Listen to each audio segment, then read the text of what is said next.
I am Rohan Bhatnagar. तुमने मेरी अधूरी जिंदगी को पूरा किया है। छोड़ दो खुद को ऐसे मेरी हमारी दुनिया से ज्यादा अंधेरा तो आपके लॉ एंड ऑर्डर में। ये खेल उन्होंने शुरू किया था, तमाशा आप लोगों ने देखा। खत्म मैं करूंगा। बस एक बात और, इस गेम में कोई लाइफलाइन नहीं होगी sir. Hi, I'm Narendra Jha and you're watching me on www.rjmala.com.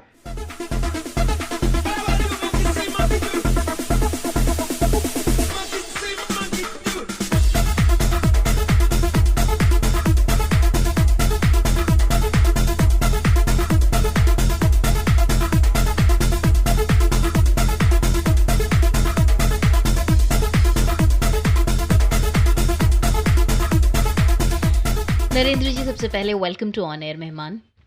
Thank you so much, बहुत बहुत धन्यवाद।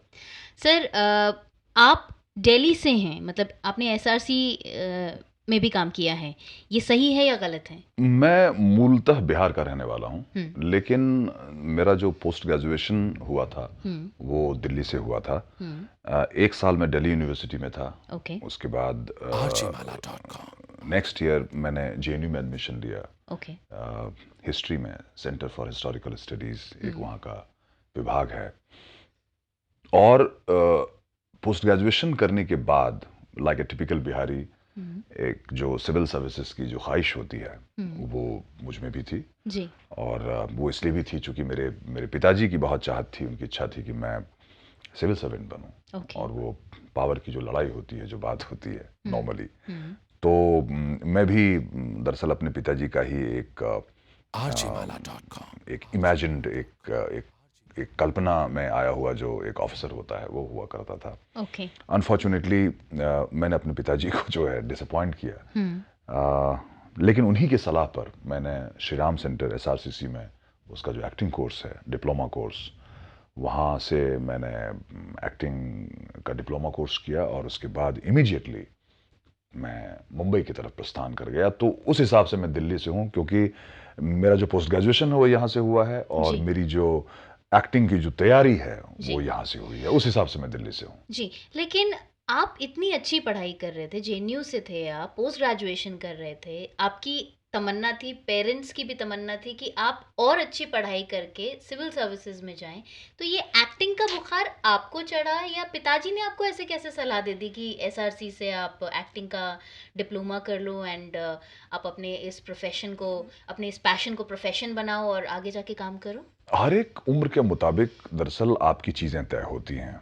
जब आप मैट्रिकुलेशन कर रहे होते हैं, इंटरमीडिएट कर रहे होते हैं, ग्रेजुएशन और पोस्ट ग्रेजुएशन कर रहे होते हैं, तो आपकी कुछ तमन्नाएं होती हैं, आपके दिमाग में कुछ चीज़ें चल रही होती हैं और उसके बाद उन चीज़ों को पाने के लिए जो उसका एग्ज़ाम है, जो उसका तरीका है, आप उसमें जाते हैं और आपको कहीं ना कहीं से ये एहसास होता है कि यार maybe there is something better for you than this, और आप उसकी तैयारी में लग जाते हैं। तो क्या आप पढ़ाई में अच्छे नहीं थे? मैं पढ़ाई में अच्छा था, इसीलिए तो मैं जेएनयू तक पहुंचा था। तो फिर नहीं, लेकिन क्या होता है कि प्रायोरिटीज आपकी चेंज कर जाती है। क्योंकि हो सकता है आपके साथ वाले बहुत सारे ऐसे हों जो सिविल सर्वेंट्स हों, जो आपके समय में ही जो है उन्होंने कम्पीट कर लिया हो, उनके अनुभव सुनते हैं, आप उनकी चीज़ें सुनते हैं, फिर आपको एहसास होता है कि यार ठीक है, चलो कोई बात नहीं, अगर यहाँ पर नहीं तो एक्टिंग भी चूंकि बचपन से ही एक शौक रहा था मेरा, तो मैंने दूसरे साल ही ये तय कर लिया था कि मुझे दरअसल एक्टर बनना है। और मैंने अपने फादर से कह दिया कि मुझे एक्टर बनना है और मुझे लगता है कि अब मेरा इसमें कोई इंटरेस्ट नहीं है। और मेरे पिताजी दरअसल इतने बड़े हृदय वाले, इतने इतने काइंड हार्टेड थे कि उन्होंने कहा कि बिल्कुल आप वहाँ पर जाएं, लेकिन उससे पहले आपको किसी एक्टिंग कोर्स के थ्रू जाना पड़ेगा, तभी तो आपको लोग वहाँ तवज्जो देंगे। अदरवाइज मैं आपके कॉन्फिडेंस को अप्रिशिएट करता हूँ, लेकिन वहाँ तक पहुँचने के लिए आपको एक बैच चाहिए। तो उस बैच के लिए मैंने उनकी सलाह पर एसआरसीसी में एडमिशन लिया था। Not that my father knew about the existence of SRCC, लेकिन चूंकि मैंने उनसे कहा और एक्टिंग कोर्स की बात हुई, तो इसके लिए मैंने श्री राम सेंटर से जो है मैंने एक्टिंग कोर्स की ओके। और मैं मुंबई के लिए चलता बना। लेकिन आपको सबसे पहले मैंने नोटिस किया था दिल्ली में, आई थिंक शांति सीरियल शायद दिल्ली में बना है। नहीं नहीं नहीं, बिल्कुल ये नहीं। बॉम्बे में बना शांति है। सीरियल जो है मुंबई में ही बना था, यूटीवी का सीरियल था वो, ओके। और उसकी सारी शूटिंग जो है वो मुंबई में ही हुई है। ओके। 3-4 लोकेशंस थे जहाँ पर फिल्म सिटी, उसके बाद फिल्मालया और 2-3 जगह जो हैं उसके सेट्स खड़े किए गए अलग अलग समय पे। जी। तो ये दिल्ली में नहीं बल्कि मुंबई की पूरी तैयारी थी वो। ओके। जी। आपको जो पहले नोटिस किया गया, जो मैंने भी आपको सबसे पहले नोटिस किया था, शांति सीरियल में किया था, तो उसका आपको ब्रेक कैसे मिला? और बहुत मतलब ऐसे लोग जो बहुत अच्छे लेवल पर थिएटर कर चुके हैं, दिल्ली में बहुत अच्छा काम कर चुके हैं, वो बहुत टाइम के बाद जो डिजर्व करते हैं वो उनको मिलता है। लेकिन आपने एसआरसी से डिप्लोमा किया, मतलब आपका, मैं दैट वेज ये नहीं कहूँगी कि एक डिप्लोमा और डिग्री कोर्स में there is a lot of difference, और टाइम का भी डिफरेंस जी होता जी है, बिल्कुल जितना आप टाइम स्पेंड करते हैं। जी। उसके मुकाबले आपको जितनी जल्दी काम मिला, उसके पीछे क्या कारण था? क्या आप वाकई ओवर टैलेंटेड थे या आपके कनेक्शंस अच्छे थे? ये एक बहुत अच्छा प्रश्न किया आपने, और ये चीज़ मैं उन तमाम बंधुओं से भी कहना चाहूँगा, बांधवियों से भी कहना चाहूँगा, बंधु और बांधवियों से, जी। कि यहाँ पर बहुत ज़्यादा टैलेंटेड होने की बात नहीं थी, यहाँ पर सही समय पर सही जगह पहुँचने की बात थी। जी। इसीलिए जैसे कि हम बात कर रहे थे कि हम अगर सही जगह पर सही समय में सही व्यक्ति से अगर हमारी मुलाकात होती है तो संयोग बनता है। जी।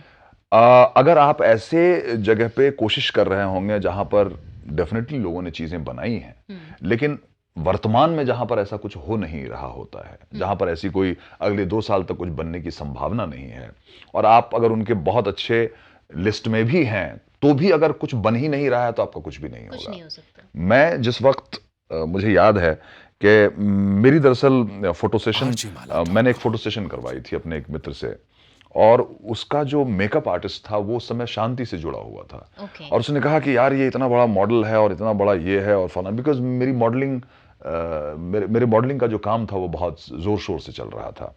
तो उसने कहा कि यार ये जो है बंदा इतना ये है, तुम बहुत टैलेंटेड आदमी हो यार, तुम चलो मेरे साथ, क्योंकि वहाँ पर एक कैरेक्टर, एक किरदार जो गौरव का कैरेक्टर था, मुझे अभी भी याद है, जी। उसका ऑडिशन चल रहा है और यार तुमको तो लेंगे ही लेंगे, चलो तुम। तो वो मुझे वहाँ से ज़बरदस्ती, जबकि मैं बहुत ज़्यादा एंथुसियास्टिक नहीं था, बाय द वे, बहुत ज़्यादा एंथुसियास्टिक नहीं था, लेकिन फिर भी बिकॉज मॉडलिंग का काम मेरा बहुत ही बढ़िया तरीके से चल रहा था, और मुझे पता है कि एक बार अगर मैं डेली सोप में घुस गया तो फिर मेरे लिए यहाँ से निकलना मुश्किल हो जाएगा। लेकिन उसके बाद भी, अब चूंकि उस समय मैं डीडी का ज़माना, डीडी बहुत ही पॉपुलर हुआ करता था, डीडी चैनल, और वहाँ पर एक शांति जैसा पॉपुलर सीरियल आ रहा हो जिसके आप इंटीग्रल पार्ट बनने जा रहे हैं, इससे बड़ी खुशी की बात मेरे लिए दूसरी कुछ नहीं थी। और जैसे उसने कहा, मैंने कहा कि चलो कोई बात नहीं, इट्स ऑल राइट। फिर मैं गया वहाँ पे और मेरा ऑडिशन हुआ, और आप यकीन नहीं मानेंगी कि नेक्स्ट डे से मेरी शूटिंग शुरू हो गई थी। तो ये था तरीका दरअसल, ऐसे मुझे मिली थी शांति। अच्छा नरेंद्र जी, आप एक्टर बनना चाहते थे, लेकिन जब आप बॉम्बे गए तो आपकी शुरुआत हो गई मॉडलिंग से, टीवी सीरीज से। या ऑफ कोर्स, मॉडलिंग में आप बहुत अच्छा काम कर रहे थे, तो कहीं आपको डिसअपॉइंटमेंट था कि यार ये तो मैं करने नहीं आया था? नहीं, मॉडलिंग जो है ये समझने वाली बात है, वो समझिए कि वो पहला पायदान है। वो मॉडलिंग जो है वो आपको एक तरह की स्टेबिलिटी देती है, मॉडलिंग आपको एक तरह का स्थायित्व देती है in terms of work satisfaction and also in terms of money, because जिस तरह के पैसे आपको मिलते हैं, जितने पैसे आपको मिलते हैं, वो इतना कमाल का होता है कि आपको दूसरी चीज़ों के बारे में सोचना नहीं पड़ता। मेरे कई सारे ऐसे मित्र थे उस समय जिन्होंने मॉडलिंग को ही अपना पेशा बनाए रखा, और बहुत दिनों तक आज भी वो लोग मॉडलिंग में ही जमे हुए हैं और अच्छा कर रहे हैं। कहीं ना कहीं कोई रैंप वॉक कर रहा है, कोई अपना इवेंट कंपनी खोल लिया है, कोई कुछ कर रहा है, लेकिन अभी भी उसी से जुड़ा हुआ है। वो इतने ज़्यादा कमिटेड थे मॉडलिंग के प्रति। तो मॉडलिंग, एक मॉडल बनना जिसको इतना ज़्यादा एक्सपोजर मिले, जो कभी आप श्रीलंका में शूट कर रहे हैं, कभी आप मॉरिशस में शूट कर रहे हैं, कभी आप दुबई में शूट कर रहे हैं, कभी आप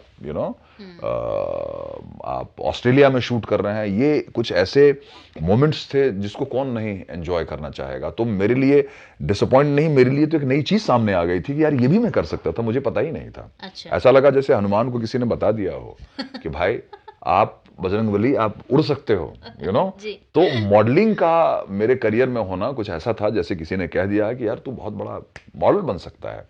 और आप यकीन मानिए कि उन दिनों जो गिवन सिचुएशन था उसमें मैंने करीब 100 से ज्यादा एड फिल्म्स कर ली थी। बहुत सारी ऐसी कंपनीज जैसे दिनेश, ओसाका, VHM, ये सब कुछ ऐसी कंपनीज थी जिनका मैं ऑफिशियल मॉडल था। एमरल्ड इंटरनेशनल जो जो श्रीलंका की फेमस कंपनी है उसका मैं 3 साल तक ये रहा, ऑफिशियल मॉडल रहा।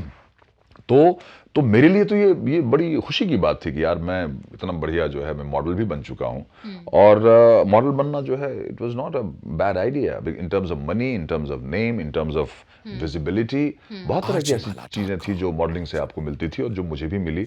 और मॉडलिंग को हमेशा ही, चाहे वो फिल्म के टर्म में हो चाहे टेलीविजन सीरियल के टर्म में हो, हमेशा ही मॉडलिंग को जो है पहला पायदान मान करके लोग आगे बढ़ते थे और मुझे किसी तरह की डिसअपॉइंटमेंट नहीं हुई। इससे जुड़ा हुआ एक सवाल ये है कि जनरली ऐसा होता है कि मॉडलिंग करते करते जब मॉडल्स एक्टिंग की तरफ आते हैं, चाहे वो टेलीविजन के लिए हो चाहे फिल्म्स के लिए हो, बिल्कुल फ्लैट फेस हो जाते हैं। वो मतलब उनके फेस पर एक्सप्रेशंस नहीं आते हैं, वो एक्ट नहीं कर पाते हैं, उनको प्रॉब्लम होती है, कैमरा कॉन्शियस दैट वेज हो जाते हैं क्योंकि उन्होंने हमेशा फोटोग्राफी की तरह कैमरे को फेस किया, फोटोग्राफी के लिए फेस किया है, not for videography of films, TV and all, acting के लिए नहीं।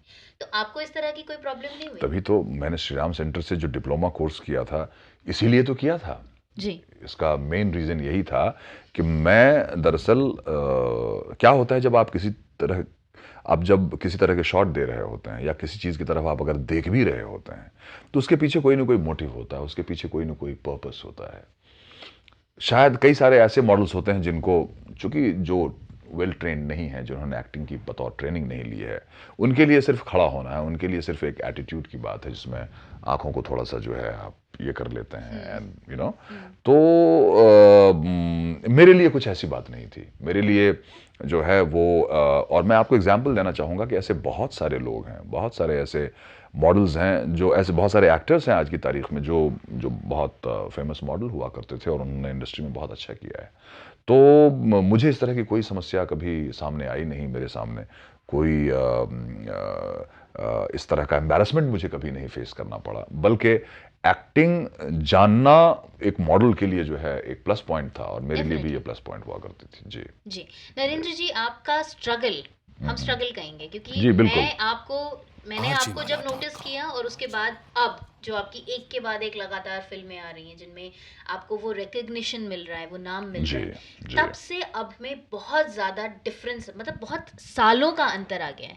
तो आप इसे स्ट्रगल मानते हैं या आप इसे लर्निंग मानते हैं? और अगर ये स्ट्रगल थी तो कितनी दुखदाई स्ट्रगल थी? नहीं, ये तो क्या, जैसे कि आपने कहा मुझे कि मैं ऑलरेडी जो है शांति सीरियल और मॉडलिंग में मैं अपना पैर जो है वो जमाया हुआ था। तो मानसिक लेवल, मेंटल लेवल पर अगर कोई आदमी इतना उतावला हो कि उसको एक के बाद एक प्रोग्राम क्यों नहीं मिल रहा है, एक के बाद एक फिल्में क्यों नहीं मिल रही है, तो वो उसका उतावलापन हो सकता है। मैं कभी भी उतावलापन मैंने मेंटेन नहीं, कभी मैं उतावला हुआ ही नहीं है मैं कभी। काम का सिलसिला कुछ ऐसा था कि मेरे लिए काम जो है वो ऐसा था कि काम है यार। इसीलिए क्या होता है कि खास करके एक हिंदुस्तानी जो एक मिडिल क्लास फैमिली से या लोअर मिडिल क्लास फैमिली से जो बिलोंग करता है, उसके लिए अगर उसके रहने और खाने पीने की अगर व्यवस्था है तो फिर वो अपनी दुनिया में रहता है। और ख़ास करके अगर इंसान बिहार से आता हो तब तो फिर कोई बात ही नहीं है। Not that you know like मैं बिहार सच को कुछ ग्लोरीफाई करना चाहता हूँ या कुछ इस तरह की बात, बट इट्स जस्ट दैट क्योंकि हम जिस बेल्ट से आते हैं, जिस इलाके से आते हैं, वहाँ पर ये एक मानसिकता है कि यार खाना पीना रहना होना सब कुछ ठीक ठाक चल रहा है, तो काहे को उतावला हो रहा है यार, क्या हो गया तुम्हें जी, यू नो, जरा स्थिर रहो यार, जरा हौले हौले, यू नो। तो मेरे लिए ये जो स्थिति थी वो हमेशा ही बनी रही, इसीलिए कभी भी उस लेवल पर मुझे कभी कोई स्ट्रगल नहीं करना पड़ा। हाँ, लोग बाग, अरे यार तुम फिल्म कब करोगे, अरे यार तुम फिल्म, मेरे लिए एक्टिंग जो है वो एक्टिंग की बात थी, वो चाहे टेलीविजन की एक्टिंग हो चाहे फिल्म की एक्टिंग हो। Not that I was not doing film, in fact मैंने एक जीवी अय्यर साहब जो मेरे पिता समान हुआ करते थे, अप्पा जी, वो उनके साथ मैंने कन्नड़ा में एक आध फिल्में की थी, उनके साथ मैंने 3-4 दूसरी तरह के प्रोग्राम्स किए थे।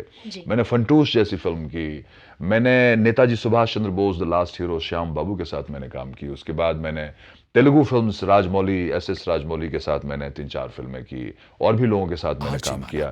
तो मेरे मन में कोई ऐसी जो है ख्वाहिश टाइप की चीज़ नहीं थी कि मुझे अभी ये करना है और ये करना है, ऐसा मैंने कभी किया नहीं। जी। तो ये सब जो जो स्ट्रगल की जहाँ तक बात है, वो मानसिक लेवल पर जो है दूसरे तीसरे लोग मेरे ज़हन में डालने की कोशिश करते होंगे, लेकिन मैं अपने तौर पर कभी भी आप उससे विचलित नहीं हुए। नहीं, मैं कभी भी विचलित नहीं था और जी। मैं कभी भी उस हाय-हाय में नहीं था। जी। जी। लेकिन जो लोग उस हाय-हाय में हैं, उनके लिए आप क्या कहना चाहेंगे? नहीं, वो मैं गलत है या वो सही है? नहीं, नहीं, मैं कौन होता हूँ उनको जज करने वाला। सबकी अपनी-अपनी ज़िंदगी होती है, सब के अपने-अपने स्वभाव होते हैं, सब अपने-अपने तरीके से जी रहा होता है और मुझे नहीं लगता कि मुझे इस तरह का कोई हक है कि मैं सामने वाले या किसी और के मूवमेंट के बारे में कोई बात करूँ। इट्स ऑलराइट, सबकी अपनी अलग-अलग जर्नी है। अच्छा, जैसे या आपने कहा कि आप लोगों के कहने पर नहीं आए, आप विचलित नहीं हुए, आपने कहा आराम-आराम से चल रहे हैं। हम जी, सीढ़ियाँ चढ़ ही रहे हैं, एक जी, ना एक दिन टॉप जी, पे पहुँचेंगे जी, ही। जी। लेकिन कुछ लोग ऐसे भी होते हैं जो जिनको ये होता है कि अभी आज पहली सीढ़ी चढ़ी है, नेक्स्ट डे मैंने टॉप पे पहुँचना ही है। ऐसे में ये माना जाता है, वो लोग भी ये एक्सेप्ट करते हैं, उन्होंने लाइफ में बहुत सैक्रिफाइसेस किए हैं। तो क्या हम आपकी लाइफ को देखकर ये कह सकते हैं कि आपने लाइफ में अपने रिलेशनशिप्स के साथ कभी कोई सैक्रिफाइस नहीं नहीं, किया? नहीं, कभी कुछ नहीं किया मैंने, ऐसा कुछ भी नहीं किया और मेरे पेरेंट्स जो है हमेशा मेरे काम से, मेरे मेरे अचीवमेंट से जो भी कहीं छोटा-मोटा इधर-उधर मैं कर रहा था, वो मेरे भोले-भाले पेरेंट्स के लिए बहुत बड़ी बात थी, जी। ठीक है? और उनके आशीर्वाद के बियॉन्ड, उनके ख्वाहिश के बियॉन्ड मेरे लिए कोई मैटर नहीं करता था, यू नो? तो कहते हैं मियाँ बीवी राज़ी तो क्या करेगा काज़ी। और जब जी। मेरे पिताजी ही मुझे इतना अप्रिशिएट कर रहे हैं, कह रहे हैं कि अरे आपने मेरा नाम रोशन कर दिया, ये कर दिया, वो कर दिया। जब मेरे दरवाजे से लोग बाग गुज़र रहे होते हैं तो देखिए मैं इतने सालों तक हाई स्कूल का प्रिंसिपल रहा। गाँव अगल-बगल इतने सारे लोग मुझे जानते हैं। अब जो कुछ लोग जा रहे होते हैं, ये नया जनरेशन आता है तो बोलता है देख ये नरेंद्र झा के पिताजी बैठे हुए हैं। तो मुझे बड़ी खुशी होती है, यू नो? जी। तो मैं ये चीज़ अपने पिता को दे दिया ऑलरेडी। अपने पिता को दे दिया इन द सेंस कि मैंने अपने पिताजी को ये मोमेंट्स भी मैंने अनुभव करवाए। मैं जी। कौन होता हूँ देने वाला, लेकिन मेरे पिताजी की खुशी जो है वो उससे बियॉन्ड जो है कुछ इस तरह की बात नहीं थी। तो ये अलग-अलग लोगों की जर्नी होती है। हर एक आदमी जो है एक दूसरे एक मूवमेंट में जुड़ा हुआ है। उसका पैशन जो है, हर एक आदमी का पैशन अपना अलग-अलग है। हर एक आदमी की अपनी ख्वाहिश, अपना एम्बिशन, अपना रास्ता जो है हर एक आदमी चुनता है कि मैं इस रास्ते से जाऊँगा। कोई हड़बड़ी में होता है, कोई स्लो होता है। अब कौन कहाँ पहुँचता है ये तो बहुत ही बड़ा दर्शन है। लेकिन उतावलापन जो है कभी-कभी लोग पूछते हैं मुझसे कि आप नेगेटिव रोल करते हैं, आप पॉजिटिव रोल करते हैं, फलाना रोल करते हैं, तो इसमें आपका कोई से नहीं होता। हर एक आदमी की अपनी अलग-अलग यात्रा है, अलग-अलग ये है और वो अलग-अलग तरीके से ज़िंदगी को देखता है। जी। जी। नरेंद्र जी, बात करेंगे हम अब उस लेवल पर जहाँ पर आपने एक के बाद एक नामी फिल्मों के साथ अपना नाम जोड़ा। रईस, काबिल, ये 2 फ़िल्में एक के बाद एक रिलीज़ हुई। एक साथ ही एक साथ ही इनफैक्ट रिलीज़ हुई। रिलीज़ हुई जी, हैं। जी। और उन दोनों ही फ़िल्मों की स्टार कास्ट में एक नाम कॉमन है एंड वो नाम है नरेंद्र झा। काबिल देखी मैंने। जी। ज़बरदस्त कैरेक्टर, ज़बरदस्त रोल, ज़बरदस्त अपीयरेंस और अपने कैरेक्टर को कैरी करना, वो आपने इस फ़िल्म में दिखाया। कैसा रहा आपका एक्सपीरियंस और इन दोनों फ़िल्मों के एक साथ रिलीज़ होने का आपको क्या फ़ायदा हुआ और किस फ़िल्म में काम करना आपको ज़्यादा मतलब मज़ेदार लगा? ओके, या क्या होता है कि जो जो बड़ी फ़िल्में होती हैं, जी। जब बड़ी फ़िल्मों के साथ आप जुड़ते हैं, तो आपकी जो ज़िम्मेदारी है वो भी बढ़ जाती है, यू नो? ज़िम्मेदारी बढ़ जाती है इन द सेंस के जो ये बड़ी फ़िल्मों के जो ये बड़े स्टार्स होते हैं, फॉर एग्ज़ाम्पल ऋतिक हुए, शाहरुख खान साहब हुए, तो ये बड़े ही मेहनती लोग हैं, बहुत मेहनत करते हैं ये अपने प्रोजेक्ट पे, अपने आप पे। तो अगर आप इनकी फ़िल्म के पार्ट हैं, तो आपको भी उनसे मैच करना होगा और उनसे मैच करने के लिए आपको भी मेहनत करनी पड़ेगी। आपकी ज़िम्मेदारी बढ़ जाती है, बिकॉज़ ये बड़ी-सी फ़िल्म है, जहाँ पर अगर आपकी ज़िम्मेदारी नहीं भी अगर अपने तौर पर अगर बढ़ेगी, तो आपकी ज़िम्मेदारी को बढ़ा दी जाएगी कि भाई, आपको परफ़ॉर्म करना है, आपको अपना काम करना है। तो ये एक मुद्दा था। दूसरा ये कि मुझे दरअसल मेरे लिए फ़ायदा दोनों फ़िल्मों का एक साथ रिलीज़ होने में हालाँकि ये थोड़ा-सा स्वार्थी स्टेटमेंट है, लेकिन अगर ये फ़िल्में अलग-अलग दिनों पे रिलीज़ होती, तो मैं ये नहीं कहता कि मेरी चर्चा नहीं होती, लोग फिर भी जो है कहीं न कहीं मेरी चर्चा करते ही। लेकिन एक जो इंस्टेंट जो कंपैरिज़न की बात होती है, जिसमें काबिल लोगों ने देखी, रईस लोगों ने देखी, उन्होंने कहा कि यार एक में जो है आप डॉन बने हुए हैं, एक में आप कॉप बने हुए हैं, इस चीज़ को आपने कैसे मेंटेन किया? बहुत तरह की चीज़ें वैसे ही मेंटेन हो जाती है, आपके कॉस्ट्यूम से मेंटेन हो जाती है, आपके ड्रेस से मेंटेन हो जाती है, सेट का जो माहौल होता है उससे मेंटेन हो जाती है, उसके बाद फिर डायरेक्टर के साथ जो आपका इंटरेक्शन होता है, उससे बहुत सारी चीज़ें जो है मेंटेन हो जाती हैं। मेरे लिए व्यक्तिगत स्तर पर अगर मैं कहूँ तो दोनों फ़िल्मों का एक साथ रिलीज़ होना मेरे लिए बहुत ही फ़ायदे का रहा, क्योंकि जो कॉमन फैक्टर की आपने बात की, वो कॉमन फैक्टर ये रहा कि भाई इस आदमी ने दोनों फ़िल्मों में काम किया है।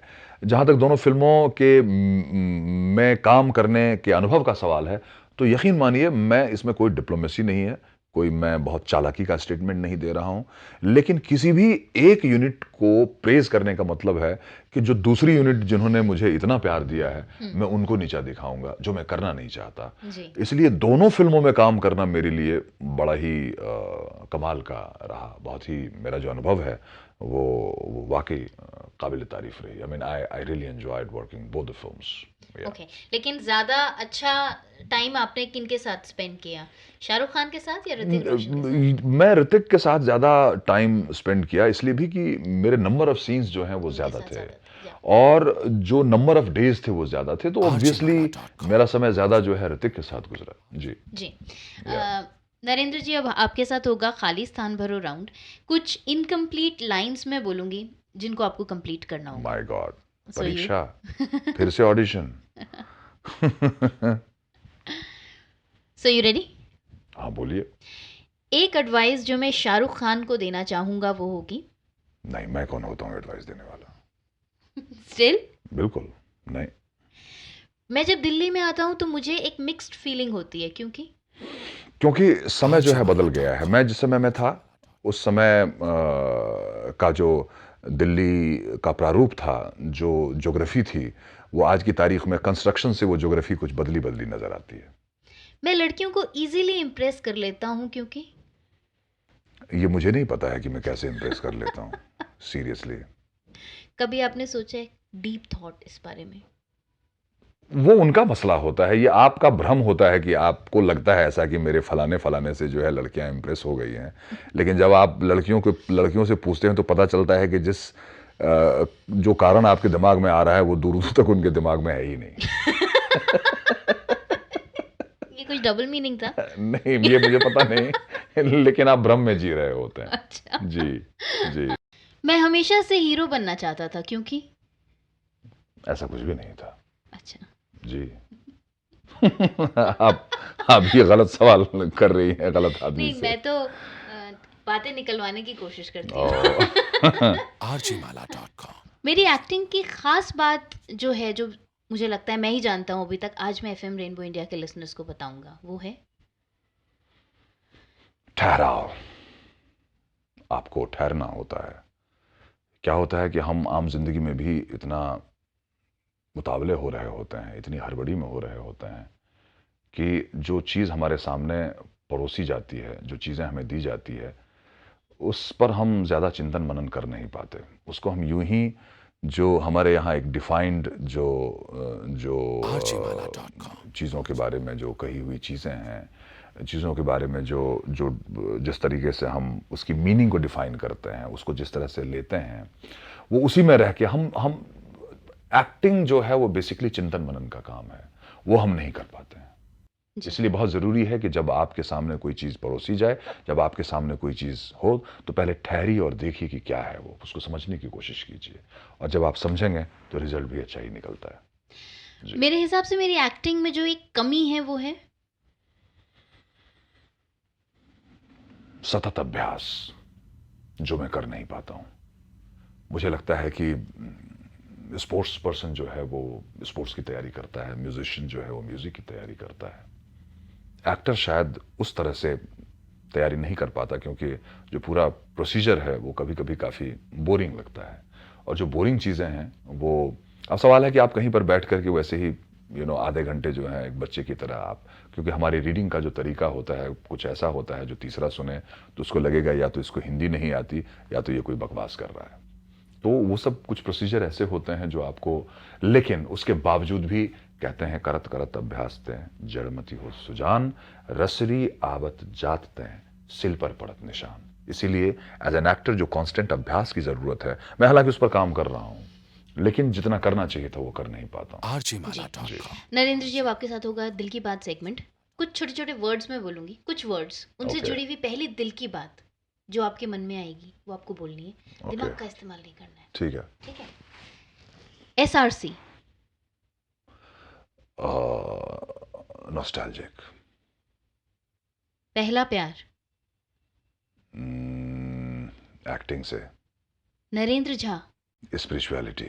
Hrithik Roshan. Great heart. Vishal Bhardwaj. Very nice person. आपके साथ एक छोटा सा रैपिड फायर राउंड होगा। RJmala.com. छोटे छोटे सवाल, छोटे छोटे जवाब। Ready? Your latest favourite Bollywood actor male. बहुत सारे हैं, एक सिंगल नहीं है, मैं पॉइंट आउट नहीं कर सकता क्योंकि बहुत सारे ऐसे हैं। मैं बताऊं आपको दिल की बात, ये राउंड जो है हो सकता है मुझ पर फिट नहीं बैठता हो। बहुत तरह के ऐसे सवाल हैं जो मैं पिन पॉइंट नहीं कर सकता, बिकॉज मुझे ऐसा लगता है कि यार ये इतना अच्छा है मेरे लिए, इसने क्या बुरा किया कि मैं बोलूं कि यार तू अच्छा है। ये तो वोटिंग वाली बात हो जाएगी, आप मुझको वोट यहाँ देंगे पर या तो उसको उनके वोट काम देंगे। को लेकर जज कर रहे हैं, not as a human being. या हम उनको उनके काम से जज कर रहे हैं। किसका काम आपको बहुत ऐसा लगता है कि मैं नहीं, जबरदस्त? देखिए मैं बता रहा हूँ, मैंने सनी सर के साथ काम किया है, मैंने ऋतिक के साथ काम किया, मैंने शाहरुख खान साहब के साथ काम किया, मैंने शाहिद के साथ काम किया। ये सब बड़े ही मेहनती लोग हैं, बड़े कमाल के हैं और इतना प्यार दिया। मैं कैसे को बोलूं कि भाई आप अच्छे हैं और आप उतने अच्छे नहीं हैं या आप सबसे अच्छे हैं। नहीं, ये मेरे पर नहीं चलेगा। अच्छा जी। तो फिर एक सवाल जो मैं पूछूंगी उसका आंसर आपके पास जरूर होगा। हाँ बोलिए। Latest favourite Bollywood actor female. फिर आप गलत सवाल आपने कर दिया। या नहीं कह सकता मैं, because I am sorry, of late in fact मैंने बहुत सारी फिल्में देखी नहीं है और जिन फिल्मों को मैंने देखी है, 2-3 RJmala.com. फिल्मों को देख करके मैं कैसे किसी को जज करूं। I am so sorry. लेकिन किसी के लिए तो आप एक स्पेशल है फीलिंग अच्छे ही है, नहीं कोई स्पेशल फीलिंग सिर्फ मेरी वाइफ के लिए है और मैं डिप्लोमेटिक नहीं हो रहा हूँ इस मामले में। आपको मैं हकीकत बता रहा हूँ, मेरी स्पेशल फीलिंग जो है सिर्फ मेरी वाइफ के लिए और किसी के लिए नहीं है। ओके। या योर फेवरेट फिल्म। हाँ, कुछ ऐसी फेवरेट फिल्म्स हैं मेरी जिनको देख करके मैं बहुत ही प्रभावित होता हूँ, लेकिन उसमें एक नहीं है, बहुत सारी ऐसी फिल्में हैं। उसमें बैनर टाइप की फिल्में हैं, उसमें विशाल जी के हैदर जैसी फिल्में हैं, उसमें एक फिल्म नहीं है, बहुत सारी ऐसी फिल्में हैं जो मेरी फेवरेट है। Okay. जी। आपके फेवरेट फिल्म डायरेक्टर। इस वक्त तो विशाल जी को मैं कहूँगा, विशाल जी जो है मेरे फेवरेट फिल्म डायरेक्टर हैं। ओके। Yes of course. जब आप एक्टिंग नहीं कर रहे होते हैं तब आप क्या कर रहे होते हैं? मैं म्यूज़िक बजा रहा होता हूँ, मैं इनफैक्ट पियानो बजा रहा होता हूँ, मैं गिटार बजा रहा होता हूँ, मैं माउथ ऑर्गन बजा रहा होता हूँ, मैं कुछ एक गाने गुनगुना रहा होता हूँ और मैं सेलिब्रेट कर रहा होता हूँ। ओके। जी, म्यूज़िक जो है मेरा पैशन है। ऑलराइट। जी जी। वो फिल्म, वो किरदार जो आपने नहीं किया लेकिन आप करना चाहते हैं, मतलब आप चाहते हैं कि अगर मुझे ऐसा कुछ रोल ऑफर हुआ होता तो मैं तो कहर बरपा देता। नहीं, जो फिल्में मुझे मिल रही है, आप यकीन मानिए, मैं वो जो कैरेक्टर्स हैं वो इतने खूबसूरत कैरेक्टर्स हैं जो मैं चाहता हूं कि अगर इसको कोई भी करता, अगर कोई भी मन से करता तो बहुत अच्छा करता। और जो फिल्म इनफैक्ट जो परसों जिसकी लॉन्चिंग के लिए मैं यहाँ आया हुआ था, वो फिल्म भी इतनी खूबसूरत सी फिल्म है और ऐसा मेरा किरदार है कि मैं अब और कौन सा ताना बाना बनूं कि मुझे ये नहीं ये करना है, ये नहीं ये करना है। तो जो कर रहा हूँ वो बहुत ही खूबसूरत है। Seriously I am telling you, trust me. Okay. जी। एक ऐसी आपकी हॉबी जिस पर आप बहुत ज्यादा टाइम देते हैं बट कर नहीं पा रहे, मतलब प्रोफेशनली उसको लेकर आगे नहीं बढ़ पा रहे। म्यूजिक। जी जी जी जी। ओके। जी। आपका वो ख्वाब जो अभी तक पूरा नहीं हुआ। ऐसा कोई ख्वाब नहीं, seriously I am telling you, सब एकदम सब बम बम महादेव। सब बढ़िया है। ओके। जी। अगले जन्म में आप क्या बनना चाहेंगे? अगले जन्म का किसको पता है, मैं नहीं सोचता, आई एम सॉरी, बट अगला जन्म किसने देखा है। बट अगला जन्म अगर मैं लेना चाहूंगा तो मैं फिर से अपने पिताजी का बेटा बनना चाहूंगा। ओके। जी। आपका पहला क्रश। मेरा पहला क्रश याद नहीं है मुझे। इतने सारे हैं? याद नहीं है मुझे। आपने पहले क्रश के बारे में पूछा। क्रशेस हैं, लेकिन पहला क्रश आपने पूछा, इसके लिए मुझे याद नहीं है। आई एम सॉरी। ओके, बॉलीवुड की किस एक्ट्रेस के साथ डेट पर जाना चाहेंगे आप? हे भगवान, ना आप मुझे क्यों मरवाना चाहती हैं यार? मत सवाल पूछो ऐसे। आगे बढ़ो आप। अच्छा, कौन सी एक्ट्रेस के साथ काम करना चाहेंगे आप? एक्टर के साथ तो आप या ऑलमोस्ट सारे बड़े बड़े एक्टर्स के साथ जो कर भी चुके हैं। एक्ट्रेस, जो भी रोल को सूट करे, जो भी सुटेबल एक्ट्रेस आए, मैं उसी के साथ काम करना चाहूँगा। कोई भी स्पेसिफिक चॉइस नहीं है मेरी। I am okay sorry. या ओके, नरेंद्र जी, आपने कहा आपकी रूट्स अभी तक बिहार से बहुत ज़्यादा कनेक्टेड जी हैं। आप बिहार जाते रहते RGMala.com. हैं, जी वहाँ इवेंट्स हों या लोगों से मुलाकात बिल्कुल करने आप जाते बिल्कुल रहते हैं, बिल्कुल पेरेंट्स आपके वहीं पर ही थे। जी तो ये जो आपका कनेक्शन है, और लकीली हमारा स्टेशन भी बिहार के लोग बहुत सुनते हैं, जी। तो कोई एक दिल से दिल तक बात जो आपके दिल से निकले उनके दिल तक पहुंच जाए, वो आप कुछ उनके लिए कहिए। एक तो ऑलरेडी बहुत सारी ऐसी बातें हम आप यहाँ पर कर चुके हैं जो उनकी दिल तक डेफिनेटली पहुँच चुकी होगी। लेकिन मैं पूरे दर्शकों से, पूरे जो श्रोता हैं, श्रोतागण, लिसनर्स जो हैं, मैं उनसे ये RGMala.com. कहना चाहूँगा कि हम बहुत ही खुशनसीब हैं कि एक ऐसे देश में पैदा हुए हैं जिसका अपना एक गौरवशाली इतिहास रहा है, जिसमें एक से एक जिसमें विभूतियों ने जिस धरती पर जन्म लिया है, और इस खूबसूरत देश को, इस स्पिरिचुअल कंट्री को यहाँ तक लाने में बहुत सारे लोगों का योगदान रहा है। और अब ये समय है कि उनके योगदान को हम याद करके आगे बढ़ते रहें।